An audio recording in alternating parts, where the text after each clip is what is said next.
sedikit persoalan dan sedikit isu berkenaan dengan hikmah kejadian manusia menurut Al-Quran dan sains. Seperti mana yang telah kita ketahui secara umum, manusia adalah sebaik-baik penciptaan di atas muka bumi ini, yang bermula daripada penciptaan Nabi Adam AS melalui surah Al-Hijr. Ini lebih lanjut mengenai proses kejadian manusia menurut Al-Quran dan sains. Marilah sama-sama kita melihat video yang akan ditunjukkan oleh grup kami.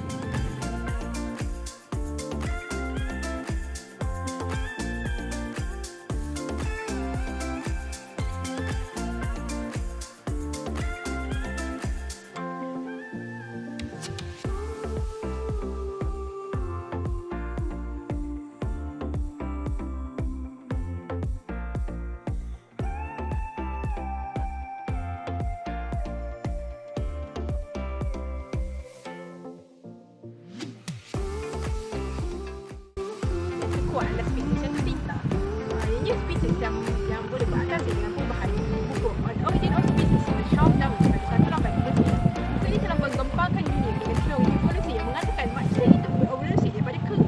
Oleh hal yang demikian, kami ingin mengkaji sejauh manakah kebenaran teori Charles Darwin. Adakah ini hanyalah teori barat semata-mata atau dapat kebenarannya yang tercatat dalam Al-Quran? Objektif kedua adalah untuk mengkaji tentang perbezaan penciptaan manusia dan haiwan. Sebagaimana yang kita tahu, pemahaman terhadap penciptaan manusia dan haiwan adalah berbeza kerana Allah telah menyatakan di dalam surah Al-Fatih ayat 11 bahawa Allah telah menciptakan kamu daripada segumpal tanah dan setitis air benih. Kemudian ia menjadikan kita adalah berpasangan. Bagi menyokong dengan lebih kukuh objektif ini, Allah telah berfirman di dalam surah An-Nur ayat 45 bahawa Allah telah menjadikan semua jenis haiwan daripada air.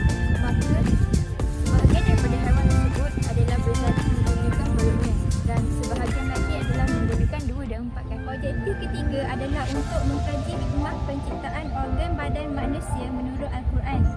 Kesempurnaan manusia yang diciptakan oleh Allah terletak pada akal fikiran. Manusia memiliki otak sebagai pusat kawalan kepada seluruh aktiviti yang dilaksanakan.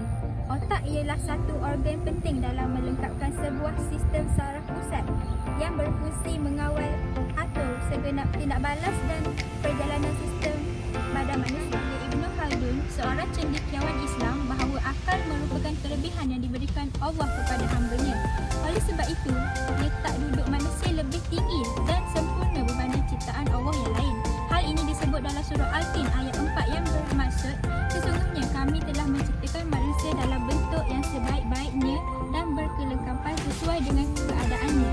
Soalan pertama adalah berkaitan dengan adakah penciptaan manusia dan haiwan mempunyai persamaan dari segi penciptaan. Hal ini dapat kita lihat dalam Al-Quran bahawa manusia dan haiwan diciptakan adalah dengan cara yang berbeza. Manusia diciptakan berasal daripada tanah, di mana penciptaan pertama adalah Nabi Adam AS dan penciptaan kedua adalah bermula daripada Hawa, iaitu daripada tulang rusuk kiri Nabi Adam AS. Perbezaan antara manusia dan haiwan bukan sahaja dapat dilihat perbezaannya daripada segi fizikal, tetapi juga kita dapat lihat bahawa manusia adalah sebaik-baik penciptaan, di mana Allah menciptakan manusia mempunyai akal, tetapi haiwan tidak mempunyai akal untuk berfikir. Oleh itu, manusia dikurniakan akal melebihi kemampuan berfikir haiwan. Manusia adalah makhluk yang paling dominan di atas muka bumi ini. Penciptaan manusia dan haiwan adalah berbeza dan haiwan diciptakan untuk melengkapi kehidupan manusia. Persoalan kedua, adakah cara dan proses pelaksanaan IVF adalah sama seperti di dalam Al-Quran? Jawab kepada persoalan ini, IVF adalah sama dari segi proses di dalam Al-Quran dan hanya berbeza dari segi cara. Bagi menyokong lagi persoalan ini, Allah telah berfirman di dalam surah An-Nur ayat ke-12 hingga 13, dan sesungguhnya kami telah menciptakan manusia daripada tanah dan menjadikan tanah itu air mani dan ditempatkan di tempat yang kukuh seperti rahim. Kesimpulan yang dapat dirungkaikan daripada persoalan ini adalah IVF adalah sama dari segi proses kerana juga menggunakan benih yang daripada pasangan suami isteri dan dicantum secara terhormat. Menurut Al-Qadarawi, dalam fatwanya berkata, ia adalah satu isu baru yang memerlukan kajian segera. Beliau menegaskan bahawa Islam menggalakkan kajian-kajian sains dengan syarat ianya terikat dengan nilai-nilai agama dan akhlak. Menurut Al-Qadarawi lagi, Islam mengharamkan pengklonan manusia kerana ianya dapat mendatangkan kemudaratan ke atas manusia dengan menafikan variasi, sunnah berpasangan dan perkahwinan. Walau bagaimanapun, pengklonan digalakkan untuk menghasilkan anggota badan lain seperti jantung, hati dan sebagainya dalam usaha merawat mereka yang memerlukan. Soalan yang seterusnya ialah mampukah organ manusia digantikan dengan organ haiwan? Sebab utama pemindahan organ haiwan ke dalam manusia adalah untuk menggantikan organ manusia yang berpenyakit atau tidak berfungsi. Sebagai contoh, buah pinggang chimpanzee boleh dipindahkan dengan tahap kejayaan kepada manusia, tetapi buah pinggang itu tidak akan berfungsi dengan cara yang sama seperti buah pinggang manusia dan berkemungkinan terdapat komplikasi perubatan akibat ini. Selain itu, terdapat juga risiko jangkitan virus dan bakteria kepada manusia daripada pemindahan organ. Para doktor untuk pemindahan organ haiwan kepada manusia setakat ini tidak mampu mencapai kejayaan dalam jangka masa yang panjang.